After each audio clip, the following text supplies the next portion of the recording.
Come closer, let me tell you a story from my village, Yumuk. It's a place where tradition is the air we breathe, and some places are best left undisturbed. We all knew of the evil forest. It wasn't just a collection of trees. It was a place with a history, a place with teeth. No hunter, no matter how brave, would dare step past its edge. They said spirits dwelt within, ancient and hungry, people who went in.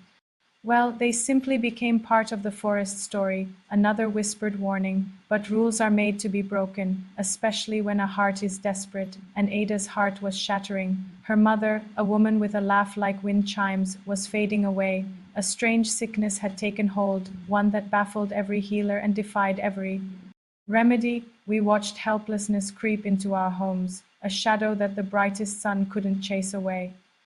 Desperation makes you listen to whispers you'd normally ignore. One evening, the oldest woman in the village, her face a map of wrinkles and wisdom, pulled Ada aside. Her voice was barely a croak, but her words were a spark in the darkness. There is one herb, she said, only one, that can pull your mother back from the brink. It grows deep within the evil forest. A hush fell over everyone who heard. It was a death sentence.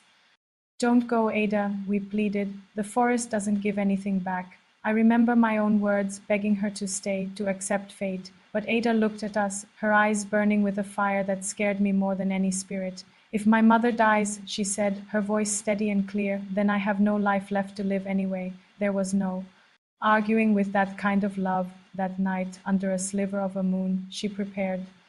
She tied a simple wrapper around her waist, a cloth that had seen better days, and picked up a small, empty calabash. It was a pitifully small shield against the horrors we all imagined. I was her closest friend, so I walked with her. I had to. I walked until we reached the border, that invisible line between our world and theirs. The change was immediate. The air grew thick, heavy, pressing down on my chest.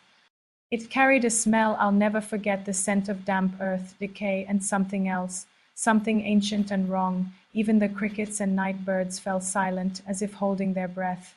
I watched her, a lone figure against a wall of impenetrable darkness. She gave me one last look, a nod that was both a promise and a goodbye. And then she walked into the gloom. I stood there until my eyes ached, until the shadows swallowed her whole. I wanted to call out, to pull her back, but my voice was trapped in my throat.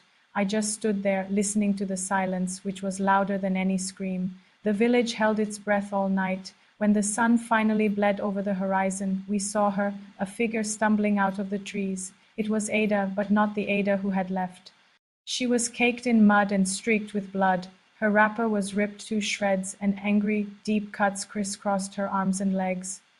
She was shaking, a tremor that came from deep within her soul. We rushed to her, a flurry of questions and concern, but she could only manage one sentence, her voice a raw whisper. The forest, she said, looking past us, into us. It doesn't like visitors. It took days for her to regain her strength. When she finally felt she could speak of it, she told me, and only me, the truth. She described a place where the rules of nature were broken. She saw things slithering in the undergrowth, things that moved with purpose but had no faces to show for it. The trees themselves were alive, she said, whispering her name on the wind, trying to lure her off the path. Snakes, thick as a man's arm, dangled from branches like grotesque fruit, their unblinking eyes following her every step. After what felt like an eternity of searching, she found it, a single luminescent plant glowing faintly in the oppressive dark. The herb, but as she reached for it, a shadow detached itself from the deeper darkness. It was a beast, she said, like a panther, but taller than a man, its fur the color of starless midnight. Its eyes were two burning coals of red, and when it spoke, the voice was that of a man, deep and resonant with ancient power. Leave the plant. It rumbled, the sound vibrating in her bones. Go home. For a moment, she was paralyzed by fear. Every instinct screamed at her to obey, to run, to leave this accursed place. But then the image of her mother, frail and fading, flashed in her mind. Love became her courage. Ada refused. With a cry that was part defiance and part terror, she grabbed a heavy, fallen branch from the forest floor and swung it with all her might, striking the creature on its head. She told me it didn't roar or growl. It screamed, a high, piercing sound that was terrifyingly, unmistakably human, and then it dissolved into a plume of black smoke, which the forest greedily swallowed. She didn't wait to see what happened next. She snatched the herb, clutched it to her chest, and ran. She ran without looking back. The sounds of the forest clawing at her heels. She burst out of the trees and didn't stop until she collapsed at the healer's hut, thrusting the glowing herb into his hands. He worked quickly, brewing it into a tea. Ada's mother drank it, and the next morning she awoke. Not just stirred, but truly awoke. The color had returned to her cheeks, the light to her eyes. She was healed. Completely, the village rejoiced. We hailed Ada as a hero, a daughter whose love was stronger than ancient curses. We sang songs about her bravery, but the girl we celebrated was gone. The Ada who returned from the forest was a hollowed-out version of her former self. She rarely spoke, and when she did, her voice was flat. She never laughed. Sleep offered her no peace. She would wake up screaming from nightmares she refused to describe. The light in her own eyes had been extinguished, as if she'd traded it for her mother's life. One evening, we sat outside her hut, watching the fireflies dance. I finally gathered the courage to ask the question that had been haunting me. Ada, I said softly, what was it that scared you the most in there? Was it the faceless things? The beast? She turned to me, and in the dim light, her eyes looked ancient, filled with a sorrow too deep for her years. Her voice was a bare whisper, meant only for me.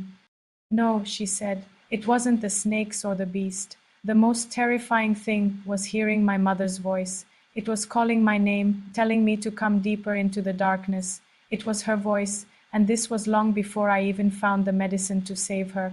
And in that moment I understood, the forest doesn't just take your body, it takes a piece of your soul, and in its place it leaves an echo. Thank you for listening to my story. If you enjoy tales from the dark corners of the world, consider subscribing and hitting that bell icon. It lets me know you're out there, listening in the dark. Stay safe and always respect the old places.